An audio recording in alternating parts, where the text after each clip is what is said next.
പഴയ ഒരുപാട് നല്ല ഓർമ്മകളുടെ കഥ പറയാനുള്ള ഒരു വിഭവമാണ് ഈ മത്തങ്ങ പായസം.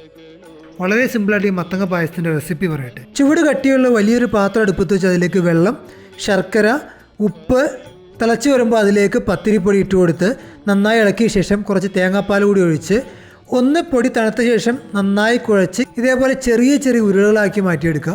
വലിയൊരു ചട്ടി അടുപ്പത്ത് വെച്ച് അതിലേക്ക് വെള്ളം ഒഴിച്ച് വെള്ളം നന്നായി തിളച്ചു വരുമ്പോൾ കുഴച്ചു വെച്ച ഓരോ ഉരുളകളും അതിലേക്ക് ഇട്ട് കൊടുക്കുക. മാവ് നന്നായി വെന്ത് വരുമ്പോൾ ഓരോ ബോൾസും മേളിലേക്ക് ഫ്ലോട്ടായിട്ട് വരും. ആ സമയത്ത് ഫ്ലെയിം ഓഫ് ചെയ്ത് അടുപ്പത്ത് മാറ്റി വെള്ളം ഊറ്റി വയ്ക്കാം. ഒരു പാൻ അടുപ്പത്ത് വെച്ച് അതിലേക്ക് വെളിച്ചെണ്ണ ഒഴിച്ചു കൊടുക്കുക. വെളിച്ചെണ്ണ നന്നായി ചൂടായി വരുമ്പോൾ ബോയിൽ ചെയ്ത് വെച്ചിട്ടുള്ള രാജ്മ അല്ലെങ്കിൽ വൻപയർ വെളിച്ചെണ്ണയിലേക്ക് ഇട്ട് കൊടുക്കുക.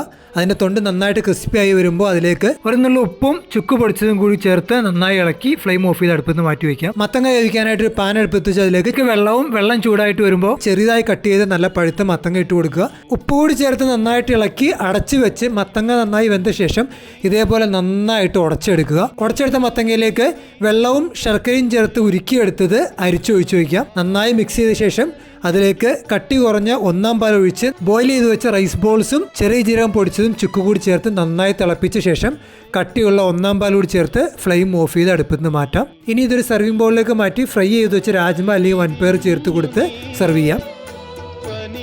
ഇതിൻ്റെ ഡീറ്റെയിൽ ആയിട്ടുള്ള വീഡിയോ നമ്മുടെ യൂട്യൂബ് ചാനലിൽ ആഡ് ചെയ്തിട്ടുണ്ട്. എന്നാലും മെഷർമെൻറ്റും പ്രിപ്പറേഷനും മറ്റു കാര്യങ്ങളും ഡിസ്ക്രിപ്ഷൻ ബോക്സിൽ ആഡ് ചെയ്തേക്കാം.